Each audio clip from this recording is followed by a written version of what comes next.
Today we're going to be talking to you about adrenal fatigue and blood sugar issues. Very, very common question that I get. Hey, my blood sugar is imbalanced. I have hypoglycemia. I get shaky, lightheaded, and jittery if I haven't had a meal. I'm stressed out. I crash in the middle of the day. I don't have energy. I have brain fog. I don't fall asleep. I don't stay asleep. I don't wake up feeling refreshed or rejuvenated. I don't handle stressors very well. I feel like I'm in sympathetic overdrive. And blood sugar is a big thing because if I don't have a meal every 2 hours, I feel like I'm going to faint or I'm not going to have energy. Raise your hand to how many of you feel that way, or put a comment or a heart or a like in the feed so I know that that's you. I want to talk to you about that today because it's one of the main things that people get wrong when it comes to suffering with an adrenal fatigue problem. Number one, they're not believed because adrenal fatigue in the research or in the medical literature or in the allopathic approach is not accepted as legitimate. And the reason that is because when you're exhausted and burnt out and your brain signals to your adrenals to produce the adrenal hormones, glucocorticoids, mineralocorticoids, fancier way of saying cortisol and your aldosterone and your adrenaline and your sex hormones. But ultimately, the brain feeds back to the adrenals and says, hey, we're under stress here. You need to deal with this. You need to reduce inflammation. You need to make energy. You need to balance your fluid and minerals. You need to release a stress response. You need to signal the hormones. You need to do a lot of things that we don't understand at the level that we should, but we measure the levels to determine if they're high or low. And if they're over a baseline amount, then you're told that the adrenals don't fatigue. If they're under a baseline amount, then you're told that they're insufficient and that there is something called Addison's disease and you have an autoimmunity. The challenge with that is that that's not necessarily the case in terms of if it's not deficient, you can't have fatigue, brain fog, mood disorders, anxiety, energy issues, circadian rhythm imbalances, not handling your stressors very well, not falling asleep, not staying asleep, and your blood sugar is imbalanced. So there's a blood sugar tie-in there that a lot of people don't realize, and whether or not the term adrenal fatigue is legitimately accepted, there is a major phenomena of the HPA axis dysfunctioning, the brain signaling to the adrenals outputting its hormone, and then the body's safety mechanisms to make sure that you preserve those hormones in a lot of different ways, which we can create a lot more content around. There's a lot more than meets the eye. So what I wanted to do was talk to you about the adrenal fatigue and relationship to blood sugar issues. So let me ask you this. Does this sound like you? Do you have no energy? Do you get tired really easily? Do you feel like you have a blood sugar imbalance? Probably more than anything, hypoglycemic. A lot of people will say, hey, I'm hypoglycemic. If I don't eat every couple of hours, my blood sugar will fall. I'll get shaky, lightheaded, and jittery, and then I will faint, and I just have no energy, and I get anxious, and I just need to pack a lunch everywhere I go. Or on the flip side, you may say, every time I have a meal, I get super sleepy. I feel like I need to fall asleep. I have no energy. If these things sound like you, then there's a blood sugar imbalance for sure. It's dysregulated. We call that dysglycemia. So you have some form of dysglycemic tendencies, whether it's resistance or it's hypoglycemia or reactive or imbalanced. There's something going on there that you're gonna need to investigate a little bit further. So the topics that I wanted to discuss with you is, number one, how does stress impact blood sugar? It's really key. It's kind of like the chicken or the egg. A lot of people think like, do I have high blood sugar or low blood sugar and that's why I have adrenal issues? Or do I have adrenal issues and that's why it causes the high or low blood sugar? We're gonna sort of untangle that web for you to get a little more ideas as what that means. Number two, why small meals more frequently is not necessarily the right approach. Now listen, I have an exercise physiology background degree. I was a trainer for many years, certified strength and conditioning specialist, and we were taught out of the National Athletic Association of Sports Medicine, small meals more frequently to stabilize your blood sugar I'm going to teach you that that's not necessarily the right way to approach it. And a lot of people get that wrong. And I think that's a big aha that you need to have when you watch this video. The other thing we'll talk about are what are the specific tests that you need to do to understand exactly what's going on. What does metabolic flexibility mean? If there were nothing else that you were to get out of this video aside from the fact that I want you to be metabolically flexible, then that would have accomplished the goal. We'll talk exactly what that metabolic flexibility means and then why achieving metabolic flexibility is the key to adrenal fatigue recovery. So, all right, so how does stress impact blood sugar? So let's just kind of go through basic physiology. So glucocorticoids are basically the classification of the hormones that the adrenal glands secrete. And basically it sounds like the name is it helps to liberate glucose. And basically what it does is it creates a catabolic effect. Catabolic means to be breaking down. So it creates a catabolic effect when cortisol is released from the brain signals to tell the adrenals, hey, you gotta get ready for this stress response. And that stress response can be a physical injury, it could be an environmental chemical or toxin or pesticide or spray, it could be a psychological thing, an emotional thing. The mind doesn't really know the difference between an actual thought and an action. So, you know, I'll give you an example. When I get stressed out when I was a kid, I used to play around the house and I would break things and I would be freaked out about how much trouble I'm gonna get in. And that anxiety and butterfly in the stomach without even actually getting in trouble was the same thing as if I gotten in trouble. And I'm sure you understand that. But ultimately what happens is when the brain signals to the adrenals to make cortisol, cortisol basically then goes to different receptor sites in the body, especially the liver, and it tells the liver, hey, you need to break down that stored glucose, which is called glycogen. You need to put that into the bloodstream. So basically cortisol raises blood glucose. So a lot of people will say when I'm hypoglycemic, or if I wake up in the middle of the night, you know, wired or ramped up, I think it's because my blood sugar falls too low.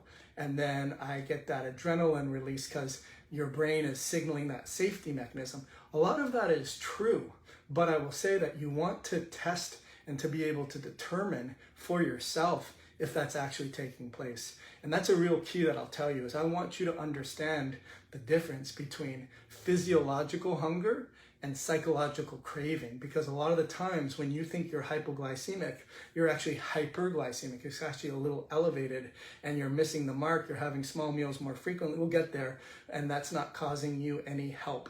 But anyway, so once cortisol is released, it breaks down the stored glycogen and releases glucose into the bloodstream, and it raises that blood sugar level.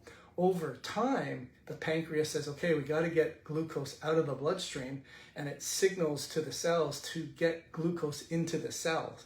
But when that's happening over and over and over and over again, from repeated stressors, psychological strain, emotional strain, environmental chemicals and toxins, relationships, life, media, presidency, viruses, all of the above, when that's happening over and over and over again, that HPA axis just goes haywire. And I won't say haywire, but it's constantly signaling and feedbacking and telling it to go and go and go and go. Eventually that pancreas and the adrenals are going to have this dance together, and cortisol is going to be released. It's going to liberate glucose. It's going to put it into the bloodstream. It's going to raise your blood glucose. Then your pancreas is going to kick in, release insulin, and then lower glucose by getting it into the cell. And then everyone goes home happy. But when it happens over and over and over and over again, eventually you get some resistance. You can get cortisol resistance, you can get insulin resistance, whatever hormone or chemical mediator you have in your body over time, if it's bombarding and it's not being eliminated, can cause resistance. So that can cause insulin resistance in and of itself, which would be a hyperglycemic problem, right? You feel that you're hypoglycemic, low glucose, because you're not getting glucose into the bloodstream, but your blood glucose actually, if you tested it, would be really high or elevated. And when I say elevated, I mean above 100. Okay, in order to be diagnosed as diabetic, it has to be 126 or higher. But we're seeing that with people, especially if they're not metabolically flexible, that glucose over 100, I mean, A1C is important, but the real important number is fasting insulin. Fasting insulin should be less than 3.0. We see that the ranges on the lab are 3 to 24. And so some people are in the 5, 8, 12, 17, 21. I tell them, hey, listen, it's above 3 and you have glucose issues, you have some what they call pre-diabetic challenges. And then they'll say, well, you know what, I don't eat a lot of sugar. And I said, well, it doesn't matter if you don't eat a lot of sugar. I just mentioned whatever is stressful for the body in terms of psychosocial stress, emotional stress, chemical stress, environmental stress, all of the stress around you. That's going to release the pituitary to cause ACTH to go to the adrenals, to cause the cortisol to be released, which are your glucocorticoids, which are going to cause your blood glucose to rise. And that is going to create some insulin resistance. And then your blood glucose is going to be high and you're going to feel depleted. And how is that? Because you're not getting glucose inside the cell, right? Does that make sense? If it makes sense, give me a heart, give me a like. I'll make sure I spend some time to be able to give you some answers to your questions at the very end. So hopefully that explains a little bit of the relationship between stress and glucose. Typically, you're going to see people that are hypoglycemic or they're hyperglycemic. They're going to have too much glucose in the bloodstream. Their insulin isn't going to be as efficient as it possibly can. And then how do you know if you have that? Well, midsection fat. I'm guilty of that from time to time in my life when I'm not completely controlling my stress response, or I'm not exercising, or I'm not watching my diet, and I'm not detailed. I tend to hold, you know, that love handle sort of middle of the stomach section of the GI tract or of the abdomen. The other thing that we see is specifically is you're going to crash after a meal. So if you have a meal and you feel tired or lightheaded, or you feel just exhausted and you need to go for a nap, you have some insulin resistance right there. So why is it not good to do small meals more frequently? Well, because you have a hyperglycemic tendency. Again, it's not above 126, but it's probably not in that 70 to 90 range. And research shows that the lower your glucose is chronically, like over time, they'll increase in longevity. So there's lots of studies that show the lower your baseline glucose on a daily basis, the longer you live, bottom line. So we want to make sure we're tightly controlling that glucose, but we'll talk about metabolic flexibility in a second, where we talk about the Glucose Ketone Index. And that's more important than absolute levels of glucose, because I tend to run a little high on my glucose, and I have some theories about that because I still have my silver fillings, because I still have some major stressors in my life, because potentially of some other microbial concerns, and my glucose runs a little bit high, but my ketones are being able to be produced. So when I look at the ratio of glucose to ketones, I'm under 10, I know I'm achieving metabolic flexibility. A little bit ahead of ourselves, but we'll get there in a second. So anyways, why small meals are not the necessary good approach. Now listen, if you are younger, I tend to see the teenagers or less than 30 years of age, people that miss meals, they have a lot of sugary foods or stimulants. I see these people are definitely reactive hypoglycemic. They're in the 60s or 70s. They're not producing any ketones whatsoever. They're in a physiological hungered state. But they need to improve that. They need to take their glucose, which we'll get to in a second. In those cases, smaller meals more frequently is probably ideal for them, right? Because their glucose levels are falling. But actually what I would say to them before we do small meals more frequently, let's get a good representation of protein, carbs, and fats in your meal. That way you're getting a good log on the fire. You're not causing a huge kindling effect of, you know, breaking up little pieces of paper and lighting it up and it burns really quickly and it goes away. We're talking about lighting the log and making sure that log is sustained for generating heat and warmth and energy over a sustained amount of period, so that your glucose never really goes high and it never really falls low. Does that make sense? If that makes sense, again, please give me a share, a like, a comment. That will let me know that you are getting this. So small meals more frequently can be ideal for people that fit that category. But again, I would want you to test and to prove it to me that that's actually a thing.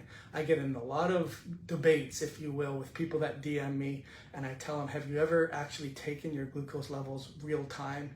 And they say, no, what are you talking about? We'll get there in a second as I go over this. And I say, unless you've done that and you've proved that to me that you are low glycemic or reactive hypoglycemic, I'm going to assume guilty until proven otherwise, which means your cortisol levels have been going off the wall, your insulin levels have created some insulin resistance, and that is creating some major hyperglycemic tendencies for you.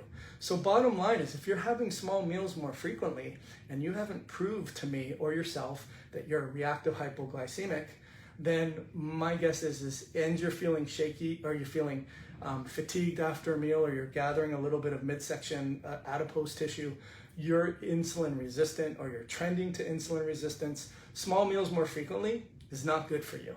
It's really not. And you are becoming, I won't say addicted to food, but you are getting some operant conditioning where if you feel that your blood sugar is falling, it's because it's not getting inside the cell. It's because you're potentially not active. It's because you're not getting good balanced meals. It's because you're not getting enough healthy proteins and fats, and your glucose is constantly high. I mean, at the end of the day, it is, and that's an inflammatory thing, which in part is going to cause even further adrenal release of cortisol and further vicious cycling of blood sugar imbalances. Hopefully that made sense to you. So I don't agree with the small meal more frequently plan.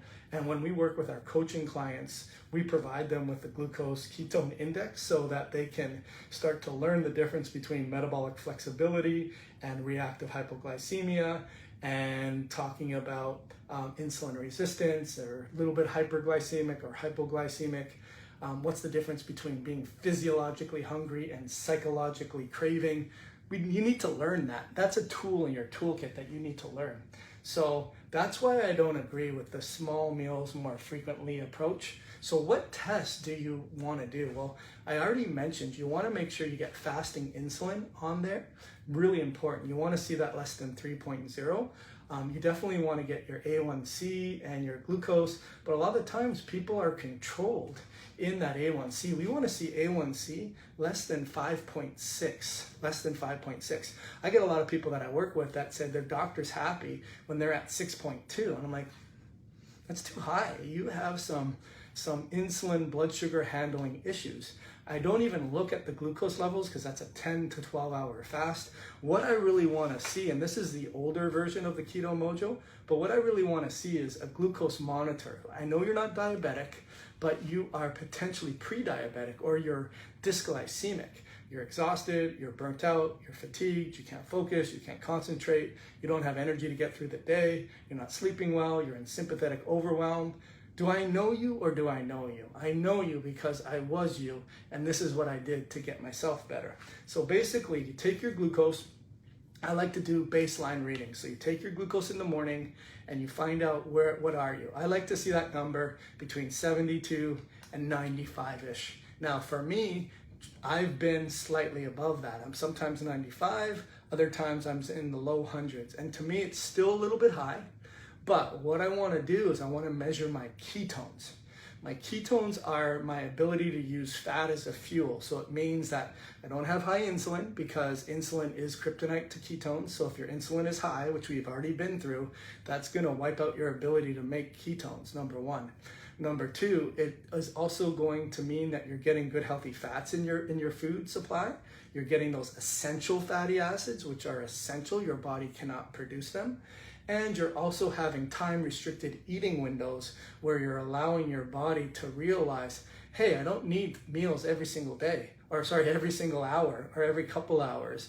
Your body is engineered to go through times of eating through a circadian rhythm, a circadian season, which basically means that when the lights are out, you shouldn't be eating. When the lights are bright, you should be eating. Or when they're going down, that's when we had our meals. And when times were plentiful, we ate more. When times were lean, we ate less. Our body is engineered for that that type of eating style. But when you put on top of that EMFs, cell phones, Wi-Fi, TV 24 hours, blue lights, refrigerators, all of 24-hour deliveries, all of these things are causing your glucose levels and your stress levels to go in a vicious cycle. Hopefully that made a lot of sense. So what I like to do is I like to see ketones above 0.5, and I like to see glucose in that sort of range of 72 to 90. Now, for me, let's say my ketones are my glucose is 108. If I divide 108 by 18, 18 is the number you want to use to convert it into millimoles. And if I divide 108 by 18, I get 6, right? So I want my number to be less than 10. So I want to make sure that my ketones, 6 divided by X equals less than 10, right? So what does that mean? So what if I divided it by 0.6, right? So I want my ketones to be at least 0.6 so that I'm going to reach that glucose ketone index of 10 or less. That is really metabolic flexibility. And they'll even say metabolic flexibility, some people do better at less than 5. There are cancer studies and epileptic studies, hard for me to say, that 2 to 1 is the ideal ratio. So the essential tool you want is to be able to measure your glucose ketone index. If you have some questions about that, post them in the link below and I'll make sure I get to it after, or ask them now, or DM me and let me know because I can answer those questions. So that's what metabolic flexibility is basically it's your glucose divided by your stress levels. It's kind of a hard equation to understand, but I want you to understand metabolic flexibility for this purpose is your ability to be less than 10 between your glucose and your ketones. And again, whatever your glucose is, for those that are watching in North America, are going to be millimoles per deciliter. You want to divide that by 18 to be able to get the millimoles. And then your ketones are going to be in millimoles, and you divide that number into whatever you just had, and that number should equal 10. And I'm typically in that range as well myself, consistently. And why is metabolic flexibility the key? Well, it's the key because you're stabilizing your glucose, number one. You're making sure that you're looking, when you say flexible metabolically, it means that you can use different fuel sources for your engine. So when your glucose is dysglycemic and you have these roller coaster rides of it going high and then going low and then slightly always being high, that's going to be metabolically not flexible. You're not going to be able to have a lot of energy, you're going to be burnt out, your circadian rhythms are going to be off, you're going to have brain fog, you're not going to handle stress very well. And the reason that is because you have this HPA axis that's going crazy and you are not able to burn other fuel sources to give you longer fuel life, longer battery power. When you're metabolically flexible, you're able to adapt to your environment. You're able to go for longer periods of time without having to eat. You're being able to achieve autophagy, which is basically the self-regulating cleaning mechanism in your body that's going to allow you to repair and remove and degrade and eliminate your dangerous cells, the cancer, precancerous cells. You really want to have a good balance between growth and breakdown, which we can talk about if you have questions.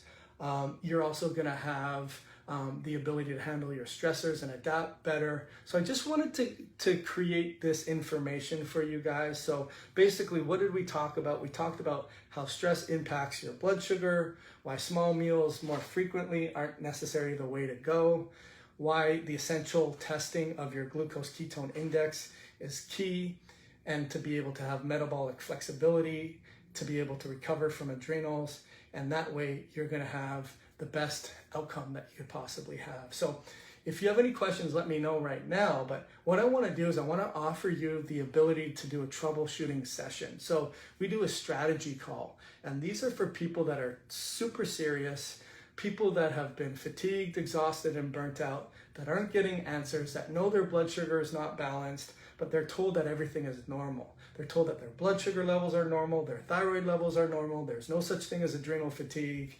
and you're frustrated, you're not being believed, you're actually being judged on, your family is not understanding, and at the end of the day, you're not enjoying life. And if that sounds like you, what we do is we do a 45-minute, no charge troubleshooting session. And that's where we get clear on what is it that you're suffering with? How long have you been dealing with it for? What's working? What's not working? Most importantly, how much is it impacting you? What are the things that you can't do? How much is it costing you? I mean, a lot of people will say, well, it's a big investment. Listen, this is a totally free call, whether we do any work together or not. It's the opportunity for a member of my group to get some community outreach programs. Now, yes, it's true. If we're a good fit for each other, I'll tell you whether you work with me or not, what the exact steps are, what you're missing, what you need to do right now, what your goal should look like, how to get crystal clear on it, how to reverse engineer the steps that are the exact steps that you're going to need to do to be able to get there based on what you've already done and based on what's missing. And if we don't work together, that's not a problem. If we work together, I'll tell you exactly what it comes down to the last penny, so that you have an idea. And if it works for you, great. If it doesn't work for you, that's okay too. But the only thing I ask is 3 things. Number 1, you need to know that this is a serious problem. It's not for tire kickers. It's for people that realize, hey, you know what? I've been suffering for so long and no one's able to put the puzzle pieces together. I get a little bit here, I get a little bit there, but no one really puts the entire puzzle pieces together and explains to me, just like you did today with your blood sugar levels, what's going on, and giving me tools to be able to overcome that. I call this your GPS. I like to look at the blueprint, where we get clear on your genetic susceptibilities, your environmental chemicals and toxins, your environmental realities. What are the major elephants in your room? How do you control your immune system? What is it that you actually want to achieve? And really help to put those puzzle pieces together. So you have to be decisive. You need to know, I need to fix this yesterday. Not tomorrow or the next day, but I needed to fix this yesterday. Number 2, you need to be coachable. I'm not going to work with someone who isn't going to do the recommendations. Now, you can be critical. I hope that you're critical so that you can ask questions. Hey, I don't really get why you're doing this. I would like more information. Okay, that makes sense. Or I want you to give me feedback like, hey, this was great, but this didn't work.